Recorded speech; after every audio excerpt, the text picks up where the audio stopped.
We're from Motion Health. You've got some brochures on your tables. Feel free to ask any questions at the end.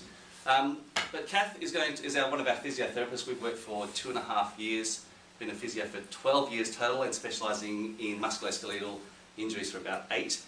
Pole vaulter, I think you've got some support here from all your colleagues. And what impresses me is won the bronze medal the last 2 years in a row at Nationals. I think that deserves some sort of round of applause. I think.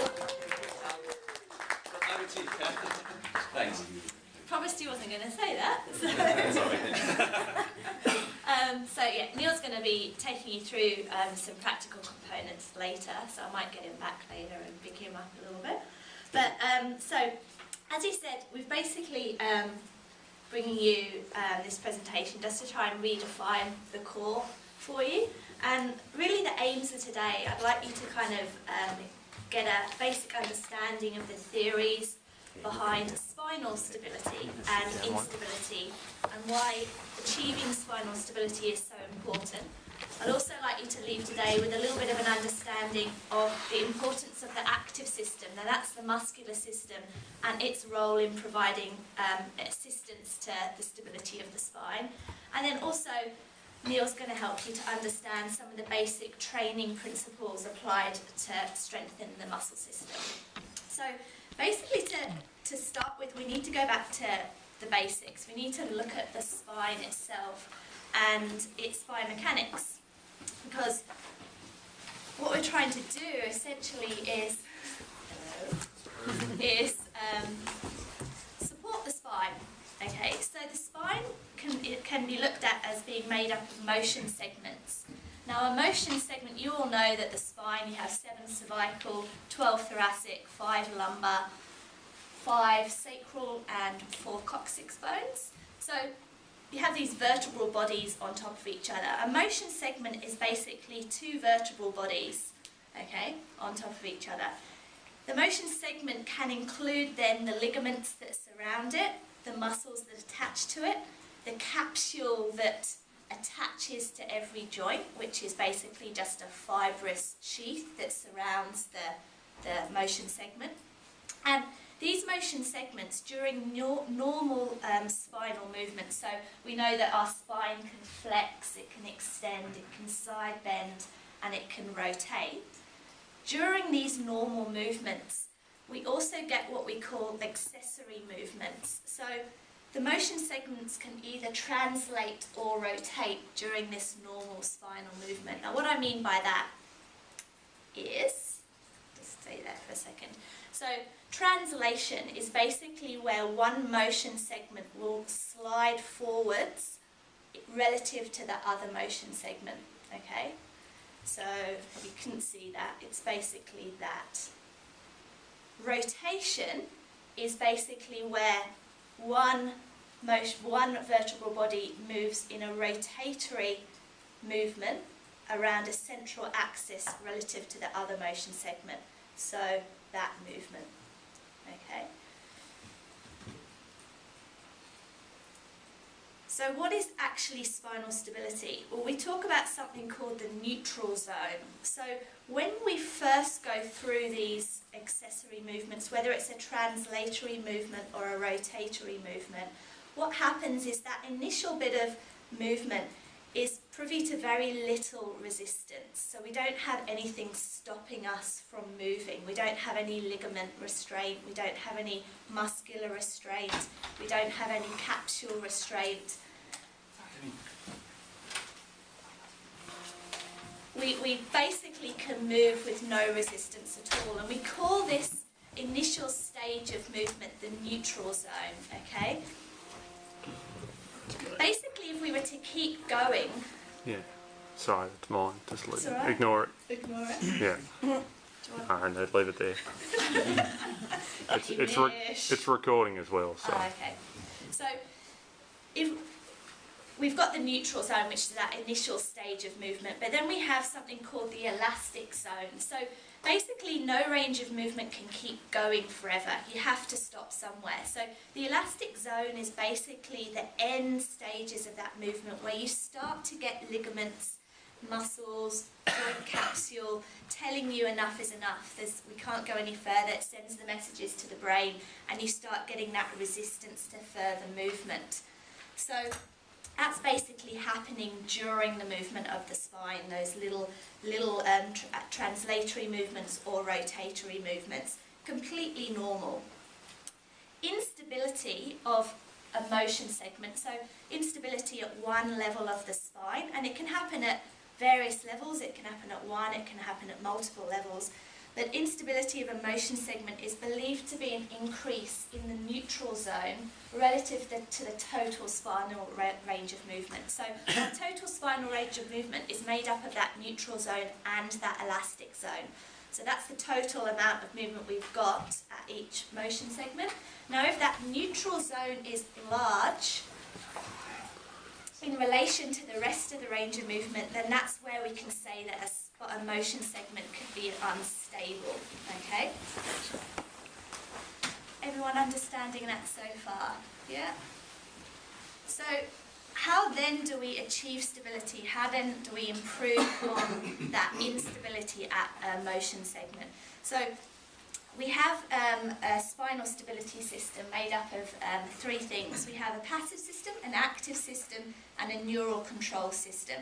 Now the passive system, things we can't alter, our ligaments, our joint structure, discs, joint capsule, things that we can't actually affect, okay? They are what they are.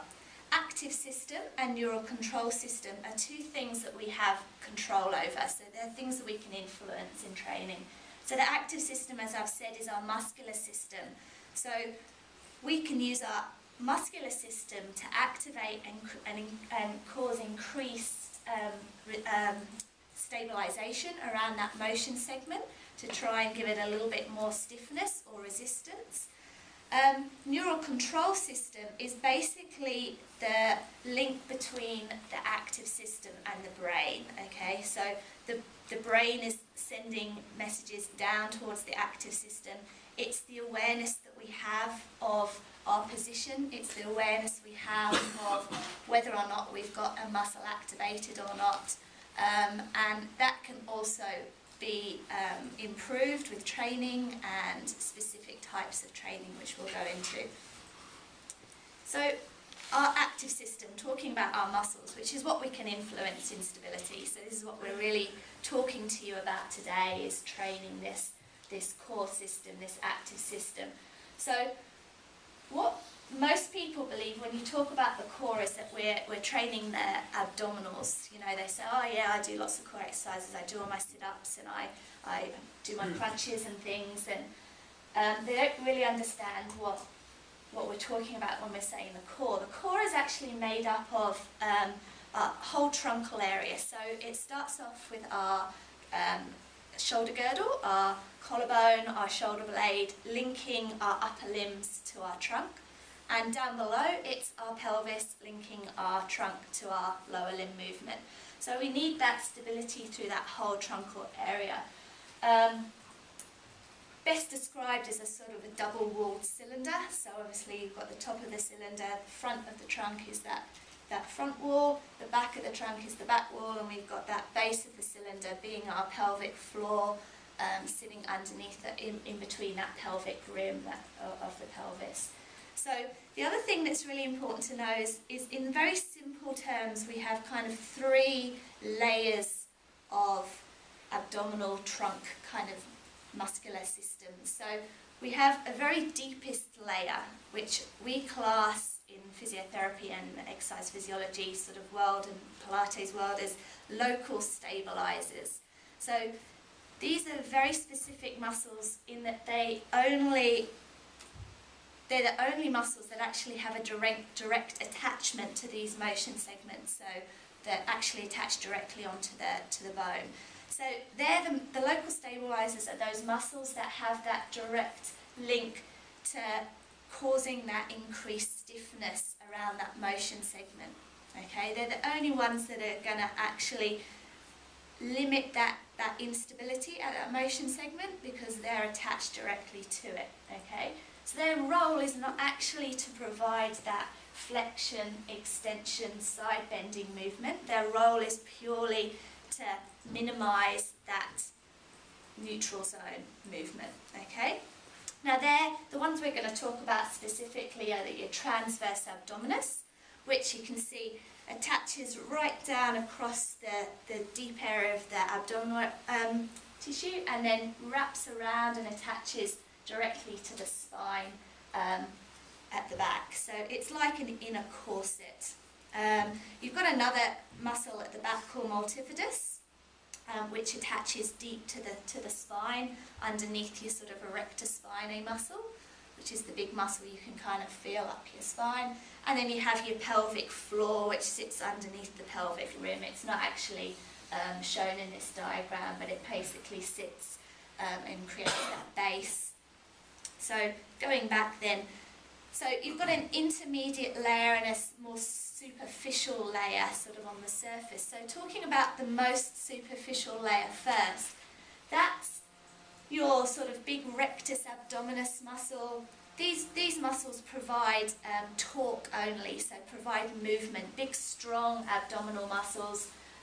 They're not there to support the spinal movement, they're there to actually bring your trunk into flexion, extend your trunk, side bend, rotate, etc. They're trained then in a very different way to those local stabilizers. The intermediate layer has a little bit of a role in both sides. So it sits in the middle. It has a tiny little bit of a stability role, so it assists those local stabilizers, those deeper muscles, in creating that stiffness at the motion segment, but it also does some torque production and some movement production. And this intermediate layer is predominantly your oblique muscles, so your internal oblique and your external oblique, which basically kind of come across in a sling, like a cross across your abdominal area and attach around to your ribs. Okay, so when we hear people talk about core, I think it's kind of become a little bit of an umbrella term really for a wide range of exercises that we do to strengthen the abdominals and that we see in the strength and conditioning industry these days. And really because of the such different roles of each layer of truncal tissue, are we better off using more distinct terms to define what we are training? So we look at training the local stabilizers, that deepest layer that attach to the motion segment. We look at that as more motor control training. We need good awareness for that. We need that link between the brain and the muscle, so we need that neural feedback control for that. So we kind of class that as motor control training. Core could probably be looked at as being more of your intermediate layer of muscle tissue training. And then your traditional strength training is more that superficial layer of stomach muscle. So this little table, can you all see that okay? So this is kind of just giving you a bit of an outline of some of the training principles linked with the 3 layers of abdominal muscle. So when we look at the top, we've got motor control stability, core strengthening and traditional strength training, which I've just said are the 3 categories. So when we look then to the left at the muscle emphasis, so with the motor control stability, we've already said that the emphasis is on the local stabilizers. Now these local stabilizers, to activate them, it's actually a very low threshold. So what we mean by that is you don't need to kind of contract as hard as you possibly can, 100%. It's actually about 20 to 30% of an activation level. So quite often, I guess in our athletics training, we don't often do this kind of low-level abdominal training all that much. Guidelines for it, obviously I've just said non-fatiguing, low training. The trunk is going to be in neutral. Now that term, it's nothing to do with the neutral zone that I've just talked about. Neil's going to go through some of these terms in a second with the practical stuff. So just remember that the trunk is in neutral. you're going to discourage global muscle dominance or rigidity. So what I mean by that is when you're looking at somebody training these local stabilizers, you don't really want to see those surface muscles kick in. You don't want to. Yeah, Is that sort of more like the Pilates type? yeah, very much so. So this is what we kind of tend to do as physiotherapists, because it's actually something that we don't see people doing all that much in their training. It's quite specific. So you don't really want to see that global muscle dominance, rigidity. You want to see all those surface muscles nice and relaxed when you train these local stabilizers. And they respond to high proprioceptive feedback. So what I mean by that is they respond to sort of lots of feedback from whether it's the floor, giving you some awareness of your body position. It may be that you are more load-bearing through the joints, because those joints will actually compress and get information from that compression. So certain positions are easier to learn these exercises in, where you have lots of feedback, because you need a lot of awareness when you start working these exercises. So going on then to the core strengthening that trains predominantly those intermediate layer of muscle, we class that as, they're called global stabilizers. So remember, they have a little bit of a role in both sides. They do a little bit of stabilizing, a little bit of torque production, but their activation threshold is still going to be low, okay, relatively low in relation to your strength training. So guidelines for training them, you can have some low and some high load exercise. You can add speed for this, just to sort of try and bring in some of that, go away from the stabilizing role and into more of the torque production role. You're looking at predominantly dissociating different movement planes when you do this, especially rotation. So just to put you in context and make it a little bit easier for you to understand, because you'll have done some of these exercises, you may see this core strengthening as maybe some of your plank type stuff, so it's coming into a plank and you might, take one hand off or one leg off, or doing some side plank work, and adding in a little bit of arm rotation. This is the sort of thing, you're still controlling your posture, your movement, but you're dissociating your trunk from rotatory movements, bringing in the obliques a little bit. You can add in resistance, so rotating trunk against some resistance. So you might have some TheraBand, or you might have a light weight or something in one hand. We might be doing sort of hands and knees and the Superman type exercise, these sorts of things. Again, we're still discouraging the global muscle dominance, so you still want to see that the superficial layer of stomach muscle is relaxed. And then your traditional strength training, which I guess we've all done with our athletics training.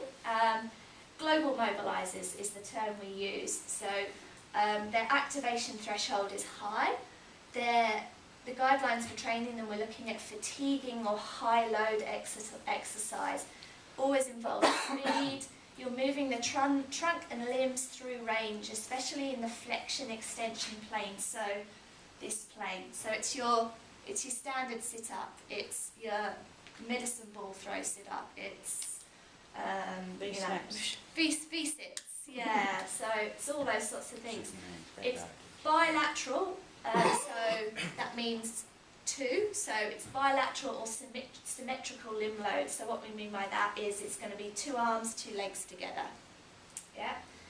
You are allowing global muscle dominance. So it's okay for you to get those superficial muscles nice and rigid, and you are encouraging that as well. Kat, Yeah. what do you mean by ideally in a closed kinetic chain for the local stabilisers? Okay, so closed kinetic chain and open kinetic chain are 2 terms that we use. Closed kinetic chain is actually load bearing, so it's quite often things like where the joints are actually going through some body weight. Open kinetic chain, so for instance, if we were talking, the easiest way to describe it is the quads. Squat is a closed kinetic chain because I'm weight bearing. Sitting in a chair and just extending my knee is an open chain. I've got no load going through the joint. Yeah, don't worry too much about that. It's we'll talk through some of the ways of training the local stabilisers in a second. So why should we focus on motor control training? So this is what we're here to talk about really, is the local stabilising training that probably maybe some of you haven't been exposed to before. So motor control training is able to improve the central nervous system's ability to fine-tune muscle coordination and improve the efficiency of movement. So basically, when we do motor control training, that it's very difficult to build awareness of these muscles. So we're training the brain to become better at sensing when these muscles are on or off. We're improving the brain and the spinal cord's ability to know where our body is in space, so positional sense. And therefore we're going to improve that coordination of the muscles and improve your efficiency of movement, because if your posture's good, then you're going to be able to, with a good stable and good awareness of your trunk position, you're going to be able to move your arms and your limbs in a much more efficient way. We see people for post-injury rehabilitation, predominantly with this, because it's been proven that pain can have consistent inhibitive effects on the recruitment of these local stabilisers. So anyone who's had back pain for any period of time, you're going to have had some weakening of these local stabilisers. So basically the inflammation and the pain stops these muscles from activating, so for a period of time they start to weaken them. And what they've found is actually quite interesting in that they've taken people with lower back pain and done some studies, and they found that two things happen. Either there is a delay in the activation of these muscles, or they don't even kick in at all. So in a worst case scenario, you're not getting any activation of these local stabilisers. Therefore, over time, remembering that neutral zone is going to increase where there's no resistance to further movement, and that spinal motion segment is going to get very unstable. The more movement that occurs at that level, the more wear and tear, because you're getting two bones rubbing on each other, and it just goes into this vicious cycle of wear and tear at the joint level, degeneration, disc degeneration, and then eventually, your arthritis and things down the line. So it's really important that we activate these stabilisers and control this motion segment. And recurrence of lower back pain is predicted reliably by a failure of the low load recruitment efficiency. So in basic terms, if we don't get these muscles working again, you've got a high likelihood of a recurrence of that lower back pain over a period of time, and it just goes in a vicious cycle. You just keep getting these recurring patterns of back pain in the same place. So we feel that there's an underrepresentation, if present at all, of low load motor control training in many training programs. So that's basically why we're here, is just to tell you a little bit about that, Maybe it becomes something that coaches include in their training programs in due course. I know for myself it's hard enough to fit everything in, so adding something new in is going to be really difficult, but especially if your athletes have recurring back problems, if you notice that they don't have great awareness of their body position, all of this sort of thing, this low-load motor control training can really help them. Okay, and I'm going to hand over to Neil. Thank you. I don't know who you're looking at was. Any questions about that theory before I hand you over to Neil? Yes. How do you know if you're not aware of where your body is, or if you are aware of where your body is? We're actually going to go through that now. We're going to get you Good to question, sort of... though. Yeah. Nice link into the next. Yeah. Well timed. Oh, sorry. Just had a question that maybe this is something that will come across yours as well. Time within a training session that you actually employ this sort of thing. I'm just concerned about coaching sprinters, hurdlers and speed endurance training, whether or not this is something that is going to be put in the risk of, say, hamstring injuries if they fatigue by doing these things before the speed mode of the session versus afterwards, or ideally on a separate day? Fatigue your power muscles first, didn't you? Yeah, because it's low load training, it shouldn't really affect the training that you're going to do afterwards. So there's You're no- a sprinter, you're I know actually... that there's two different theories on that. If you do it as a warm-up, because you talk about awareness, this is sort of blurring, so if I go over this again, it's probably not a bad thing. Awareness to a warm-up should include getting your body weight up, stretching, getting yourself ready for activity. But a warm-up can also include awareness, so that you're drawing in the stabilisation muscles. If the training beforehand, before a power session, for example, is just waking up that awareness, then that's absolutely fine. Not training it for awareness and then sort of starting to get more into endurance. That's more either on a different day or after a session. Does that answer your question? Is that? Yes. Yeah. So there is. It's okay, but definitely more for awareness before a session. Afterwards is much more training a little bit longer for endurance. Yeah. Good question though. Some people ask that for whether they should do that before running, for example. But if you fatigue your stabilisers before you're running, and even that's a mental thing. Sometimes the focus it takes to become aware, and all of a sudden you start to run and you start to tune out, watch the foxtel or listen, then all of a sudden you just drop into an incorrect posture anyway. So they're the sort of factors that we would give advice for. Is that okay? Does that answer your question? Yeah. Good question there. Nothing else? Yeah. Okay, just moving on. So practically speaking, I like your question about the Pilates. I'll come back to that in a second. Some of the barriers to people including low motor control training is, number one, just they're not even aware that is a different style of training, and they automatically assume that they are including some sort of core training. The other barriers are the fact that they don't understand the principles, therefore they do Pilates-based exercises, again assuming that they're doing that sort of training. But I would say that's not, because we assess a lot of people who are doing the right forms of training with their home exercise programs and maybe in another session. But we actually don't look at just the exercise that's prescribed, it's the quality of the exercise that really makes a difference. So you can do your basic Pilates exercise, your knee lifts, your side knee folds, etc. However, you can still do it and reinforce old movement patterns of over-recruiting those superficial outside muscles. So that's where awareness and control are really important before actually starting to get into conditioning training, because if you can't control something, how can you really effectively strengthen it with a good movement pattern in terms of the whole body? You can train, maybe in the old days, you can do a bicep strengthening exercise, but that bicep then has to work with the rest of the shoulder and the torso movements and combine with a whole body movement, especially for us athletes. Does that make sense? Mm-hmm. So in terms of Pilates, that's another thing to consider is the style and the quality of stability that happens during that. Okay.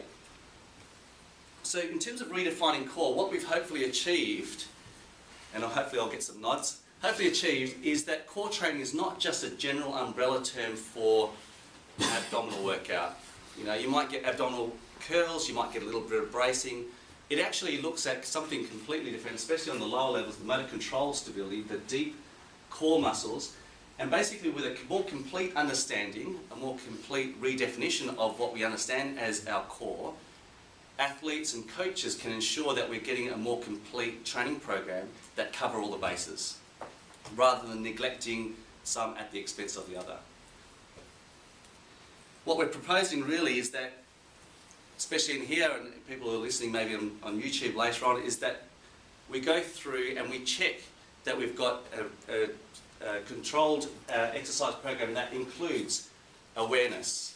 And awareness comes from a different type of training. So for example, people don't understand why you're doing some of the low-level exercises. And from a distance, I've been there before as an athlete, you look at people and you think, well, I like the hard, fast stuff, and I like the stuff that burns, and I like the stuff that works hard. There's something that helps me understand that I feel like I'm working hard. Does anyone relate to that? So lifting your leg up in the air and side knee folds and all that stuff doesn't really cut it for the athletes, especially the sprinters. I don't know if there's any sprinters in here. We like the hard, the faster stuff, the more powerful stuff. There's something more enjoyable about it in some cases. So, but understanding that it's not just about the exercise, it's actually about the awareness and creating that awareness. And often we train people who just have a disconnection in terms of their body awareness. Their brain just cannot either recruit those muscles or aren't even aware. They'll ask, is that correct? Is that right? Is that on? Is that off? Etc.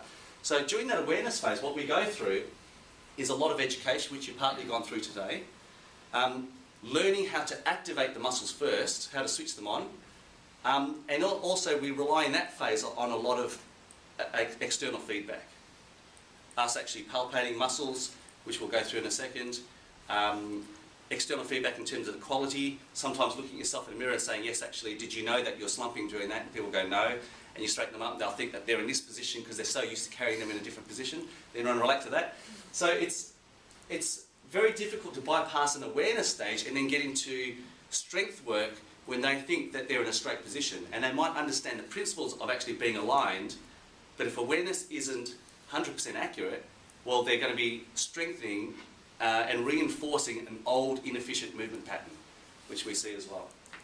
Secondly, we like to then teach control of that. So once you learn how to switch on the right muscles, learning how to control that 20 to 30% low-grade contraction is the next phase. So learning how to retrain movement patterns is the next stage, and then when movement patterns are retrained to become more efficient, that's when we can start looking at strength training and your traditional forms of training, skill-specific coordination movements, your larger movement patterns. Now, unless there's a clinical concern, we don't necessarily need to go through stage 1, 2 and 3 in a linear progression. So just in case you're sitting here in the lecture theatre thinking, you've been doing it all in the sort of the gym and haven't included that, it doesn't mean you need to neglect that and start from scratch. It's very important to understand that because it can be very, very disheartening after years of training in a certain way. We actually train people, we talk about this inside and outside effect. Rather than actually going from inside and actually working in a linear progression, it's okay to continue the training program and then include some of the motor control type exercises and then see how that translates to your overall movement patterns in the gym or on the track. The only consideration apart from that is if there's a clinical issue where the movement patterns that you're reinforcing with this traditional strength training is actually compromising your health and safety and that injury. So that's the only time that we'd actually say, let's bring it back to level 1 and move up from there. Is there a way in which you can tell when you can move a person from core to plyos? Because if you do your plyos, they haven't got the core. Yes. Yeah. So is there a way in which you can tell? Yeah, that really comes down to what they do in the low level. So for example, if you can't do certain things, if you can't stand on one leg, putting force through that is going to reinforce old movement patterns. So what they do at a low level, if they're doing that, the next progression should be a gradual addition of the next layers, not sort of going from one and then all of a sudden going to a massive bracing. So the progressions that we go through, and there's obviously loads of them, at each level there should be good quality activation in terms of muscle movements, no pain obviously, and if following those progressions then actually that person's ready to start the next level. In terms of over-recruiting, what we tend to see is where someone should do a basic, just a gentle hold, all of a sudden they tense up and they over-recruit, unnecessarily overworking those outside muscles. That's an indication that actually they shouldn't be ready for the next session. So even yesterday I had someone ask me, I'm ready, I want to lose some weight, I want to get into running, but we haven't even started knee alignment work and holding themselves on one leg. So obviously the recommendation is probably hold out on that, but there are other things that we can do in terms of controlling that body weight, maybe bike riding with a lower resistance and building it up. So is that okay? That answers the question? No, that's great. Yeah, thank you. So some of the benefits of this, obviously, with developing efficient movement patterns is obviously improving performance. I think we all like that. But also, coupled with that, it's sort of a, you can have your cake and eat it at the same time. Increased movement efficiency is going to improve your performance, plus also reduce the risk of injury because there's not that unnecessary loading on different muscle groups. Any questions with that so far? So basically what we are proposing is that you train hard and smart at the same time, so not one or the other. Okay? Some people do try and trade one off and you should do one or the other, but we try and get both in there because that's what it's about at the end of the day. Efficient movement patterns, how the muscle groups integrate back in together to move your body efficiently. So what we're thinking about doing, unless there's questions on that at the moment, is thinking about actually going through a few basic progressions and we can actually show you just how, for some people, it might be quite difficult to get that low level awareness. Now, because it's a group general class, it's just going to be a basic introduction. We'll do the best we can to sort of get as specific as we can. But are there any questions at this stage on core principles, especially the practical side of awareness, control and strength? There have been some good questions so far. No, everyone's awake, which is fantastic. Kath, we're going to get some different groups of athletes.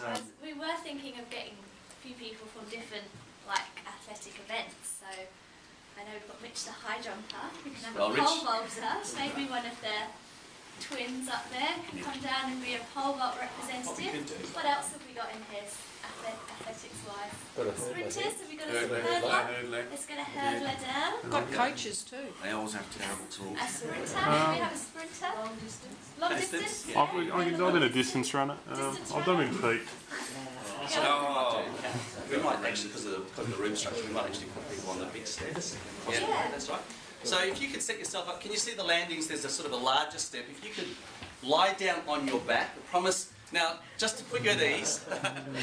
Put you at ease. I need to go back up one, Rich. That's it. Just set yourselves up, just because if you all come down here, people at the back may not be able to see. So as long as you can see someone, if you can lie down on the back, on your back, yeah. Now, Kat's going to help you talk you through. I'll just sort of give some general instructions for you all. It's always scary when it's group participation. I don't know about you, but it always gets me nervous. I went to a seminar once as a martial arts speaker, and all he wanted everyone to do was stand on one leg, show how difficult it was to lean back and do this pose. And I was standing next to my two brothers. My next brother lost his balance and literally took out the whole row because he didn't want to go down by himself. So you guys are already lying down, so no chance of that. So if you can bend your knees, please. Now, in this level here, we're talking about the progressions of going to plyometric training, etc. We're just going to hold on the outside of your pelvic bones. You'll feel these two bones, and slide in. You'll feel this, just the inner side or the outside of your abdominals. So if you have any questions, just put your hand and Kath will come past and help. Now, all I want you to do, and these are just very general terms, is just basically draw in. So you're lowering your lower abdominals and literally letting the muscles sink in.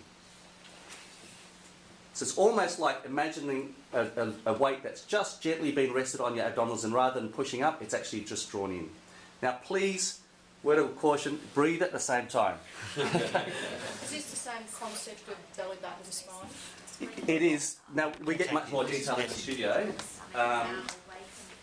Belly button to spine is okay, but again, you can over-recruit as well. But look, it's that.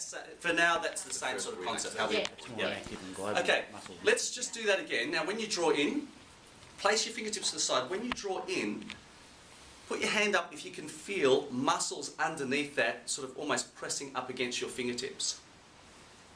Okay, anyone else? Mitch is the only aware athlete. So pull in the muscles. Now pull in a little bit tighter and see if you can feel underneath those fingertips the muscles just tensing up to the stage where they pop up underneath your fingertips. We've got 2, 3. Okay. Now that's good. Now this is the early stages of awareness where we're starting to get in connection with the right muscle groups. If you can feel the muscles pressing up, it means that we're actually getting into the middle level. So we need to now control that. So we pull in, and just before those muscles pop up, they feel like they're just still soft, but you've got a little bit of a gentle awareness. So what we did then was learn how to switch the muscles on and off. Now we're learning how to grade them back. So we've gone from a little bit of awareness training. I know we've thrown you straight into it. Now going into a little bit of control. See if you can actually hold those muscles in. It'll feel much less of a contraction, much more of a tightening, and just a gentle contraction activation. Everyone's still okay, not feeling the fingertips popping up now. Is that all right? But you're still feeling something happening generally below the belly button, and you might be able to feel the pelvic floor just lifting in as well.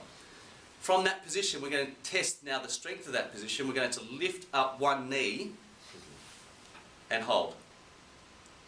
Excellent. Place that leg down and the other leg up and down.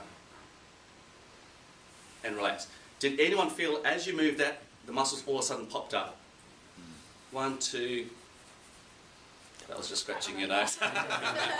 It's like an auction in here. I saw that hand. I saw that hand. There'll be no popping here, Okay, let's try the next level. So basically that automatically says that at that level, that should be just a gentle lift without much activity over recruiting. So automatically would say, let's start working at that level and teaching you at that low level. Let's automatically go to the next level. So I want to see a significant change from what happens when you're actively supporting those deep core muscles close to the spine and the joints, and then when all of a sudden it jumps up. And obviously we don't want muscles to jump up, we want them to smoothly engage so they're much more coordinated together. So we're going to have a bit of fun with this. Let's keep the fingers in. Now remember, draw in. Everyone's still breathing. Lightly hold just before those fingertips pop up, and lift up the first leg. Try and keep those muscles as soft but active as at the same time. Now the next leg's going to lift up. You can see it from here. Straight away. Okay, you can all see that? Yeah. Okay, drop one heel down, just the one heel, and next one. So if you felt, and we can see them from here, those muscles over recruit, you can see from here that actually from a distance, that's out of proportion for the level of difficulty as we've gone up. It should be a little progression, a little bit more activity. Did you feel that? So let's try that again. We'll try and re-cue you, and we'll try and do that one more time, where we hold, lift up one leg, so support muscles. Now this time, before that leg comes up, you know that's going to get harder. Just become aware of just below the belly button, trying to hold those muscles in lightly and go to the next level. So still over recruiting a little bit. Didn't move. It's great, that one, Yeah. Green pants was good. And down. Can't see the head. Okay, and relax. Now who felt the second one was easier to control? 1, 2, 3. So that's basically learning, going from education and awareness, a lot of proprioceptive feedback externally. We would continue to train at this level until that person can internalise what we're saying externally. Does that make sense? So relying much less on external feedback. Question? So in Pilates, for example, they also use breathing to help you with your awareness. Yep. So how would that, for example, how could you, for example, add that to this exercise? Breathing, there's a few different approaches for breathing. We promote independent breathing, so you can learn how to do the activation and breathe, and I can talk to you now and engage my core, etc., rather than the traditional way of Pilates, traditional Pilates stream, which is has a breathing phase with each movement. The problem with that is if you reinforce that, what we find, functionally speaking, you've trained a certain movement pattern with a certain breathing pattern. And as soon as you add in speed, you can see from Kath's diagram, there's progressions. You're going to hyperventilate if you learn how to stabilise and breathe. And it's basically teaching yourself initially to do something that actually functionally long term may not be relevant for you. That's the way I approach it. There's lots of debates going on that. That's the way we try and teach it. The only time you promote breathing with a movement is when it actually helps the person engage more correctly with what's going on. But eventually later on we need to disconnect that breathing pattern with the phase of movement so that they can breathe comfortably and not hyperventilate when they're working, especially sprinters. That might be a little bit more difficult. So please give them a hand. So what we tried to show you there, and you can see that, is a very practical example that in here, now we were going to ask which athletes, what events? She was a hurdler. Hurdler? Long distance, Long high distance. jump and pole vault. Okay, so good mix of endurance athlete and power athletes. If you found that hard to do, definitely try it at home, because it is quite amazing how many people come in and they've been training for years, and those low-level movements are quite difficult to sustain that correct, efficient activation of the deep muscles. Now, it goes to reason that that is the case because it's largely ignored, as we've seen, and research shows that in terms of athletes, it's the missing link in terms of movement efficiency that tends to get bypassed. Not only from a lack of awareness, sometimes people think that it's a linear progression, that once you've done it, I can do it, then train at the top level, and then you've done all the low-level stuff, now I'm advanced, I don't need to worry about that. We don't tend to find that, we tend to find that it fluctuates, so we do training programs that revisit that, so that every time you're trying to progress at the top level, the plyometric stuff, you are taking good quality activation along the journey for the high-level functioning movements. So we make sure that we are exercising all the way through as you progress to the top level of the more traditional strength training. The core activation, motor control stuff is as healthy as possible, so it helps the movement efficiency overall. Any questions with that? That was really interesting. Thank you very much for all your help then. No questions with that? So what we are proposing really, just to go over that, is that you start to become much more aware of getting awareness, training, control, and then including that with your strength, and watch the difference. It's amazing. I come from a sprint background. I had an injury relatively, pretty much straight away as soon as I got to fairly top level sprinting. And I remember, I look back and I go, well, if I learned half of this stuff back then, I know I could have continued running without any issues. We see people, whether they're athletes or not, who'll say, gee, I wish I started this 10 years ago, 20 years ago. Why we're so excited about bringing this information to you today is because it really does make a difference. One of the things, one of the motivations for us getting into this type of work is to make a difference, to watch people overcome movement patterns and injuries, watching you athletes perform much better with lower risk of injury. So I'm hoping that not only have we given you some information, that we've really hopefully inspired you and motivate you to really look into this area of motor control training and build it into your training regimes. And literally watch the difference, because when you're sprinting, it doesn't matter if you're an endurance athlete or a sprinter or a power athlete, you will feel much more in control and more at ease. If you watch a good athlete, they sort of sense that, that sense of flow, but yet their performance is high. And that's what we're hoping to achieve with a complete redefinition of core from control, deep abdominals, intermediate, and more your traditional abdominals as well. So hopefully we've redefined core well enough for you. In terms of notes, I can see some of you scribbling down. If you'd like to refer to the website, if you click onto the physiotherapy link at the top, down the bottom you'll find Lecture 1, Redefine Your Core, and some of those tables, especially the table where we had 3 sections with different styles, because each level, now that you've seen this, responds to different types of training. Okay? So if you would like to refer to that, feel free, and feel free to follow us on Facebook and Twitter. I promise you that I don't tweet what I ate for breakfast. I'm not into all that sort of stuff. What we are hoping, this is a new phase for Motion Health. As a studio, we are looking at obviously the social media, etc.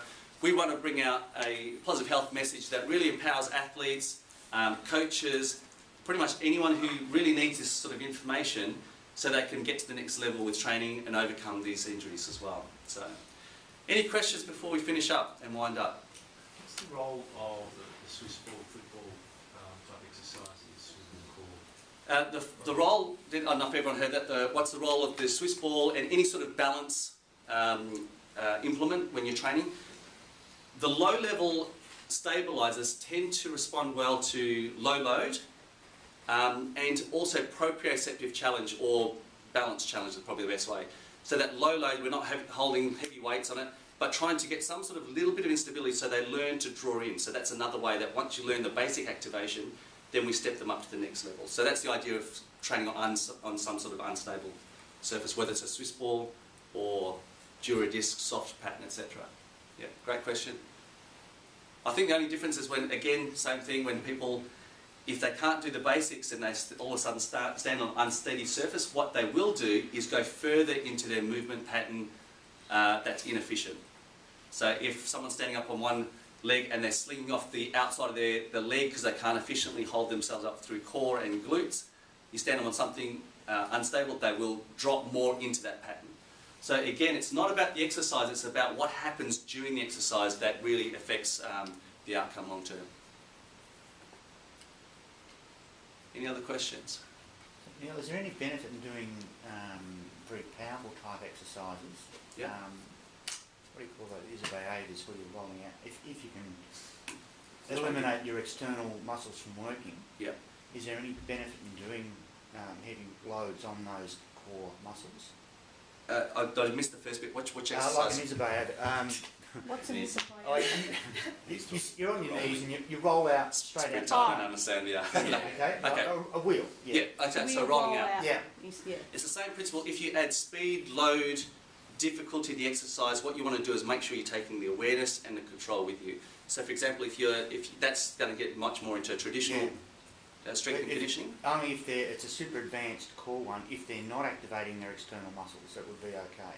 So no, but No, with that particular exercise, you're talking about the wheeler Yeah. one. Yeah. So Yes. that would be your probably come under your traditional strength Yeah. training Yeah, because okay. it's bilateral Yeah. movement. You're going into a extension, flexion area. But what you're looking at is if they can actually maintain their a good Stability. posture, so they want to be able to draw. Maybe they can draw on those deep local stabilizers first, and then as you move into the exercises, you are allowed to get that global rigidity in that exercise.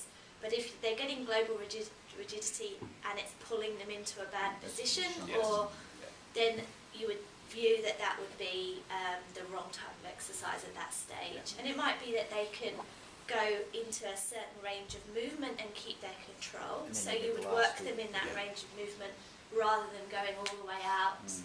and then all the way back with poor control. So sometimes it's not that you have to dismiss the exercise altogether, but sometimes it's just Adapt it, make it you adapt progressive. it, you work in just a smaller range of movement first, building strength, and then a larger range of movement. Yeah.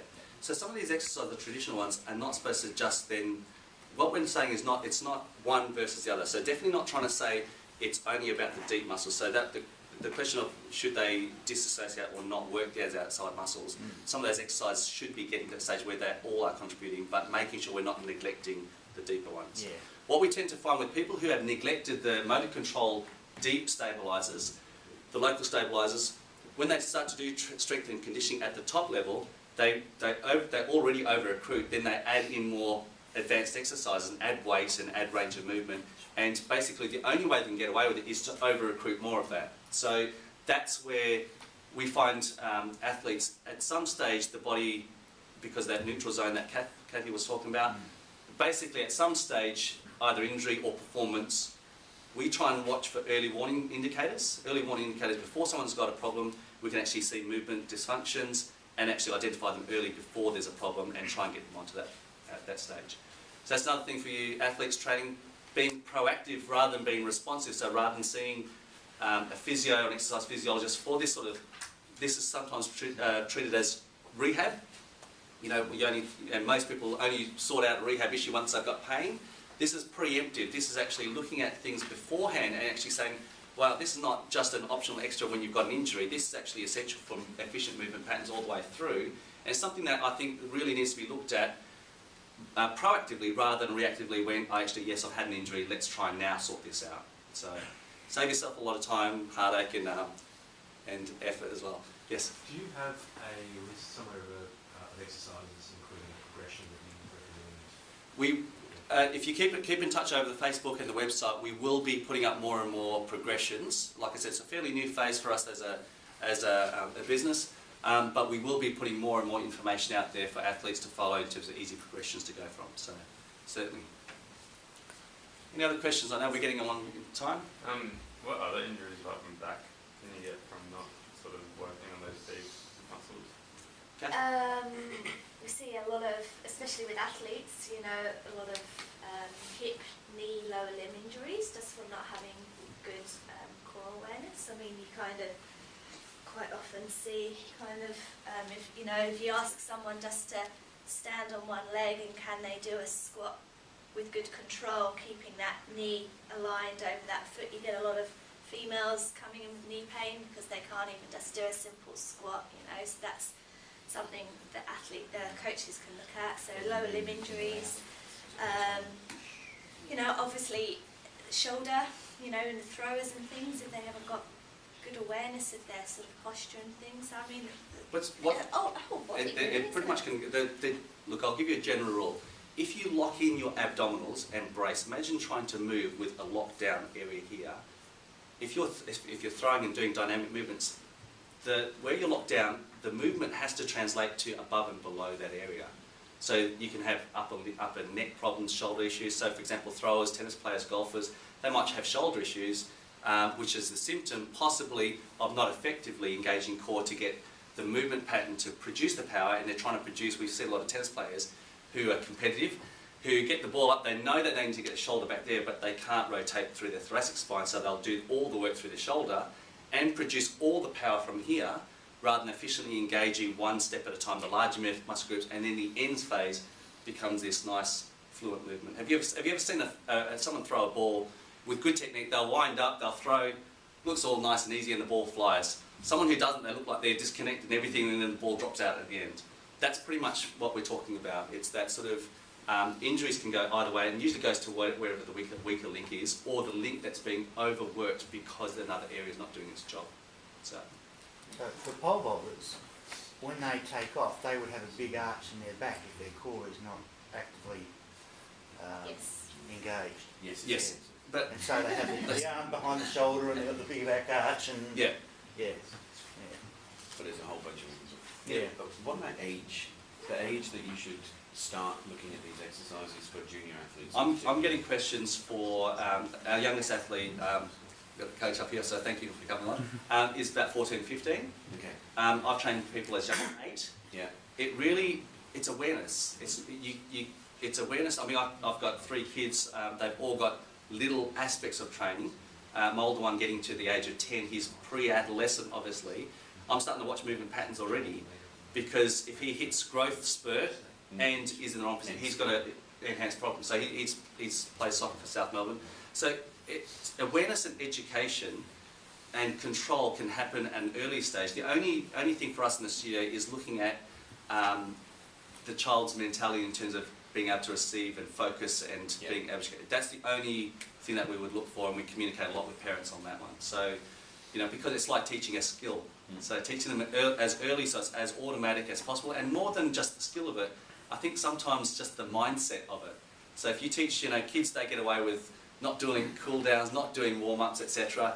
They're much more robust at that young age. However, I think it's still important for junior athletes to go through that process so that it's just automatic. So it's all of a sudden they don't think, now I need to do it. It's just part of training.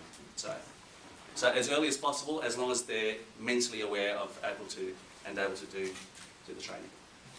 I know it's getting a long time. Thanks very much for making it out this morning. Thanks also to Hamish for helping organise it. Thanks for Kath and Neil for giving us the first presentation. We're going to have our second one on the 1st of September. That'll be another Saturday morning at 9.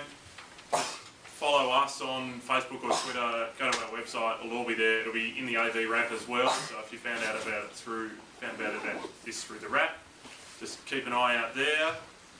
And thank you very much.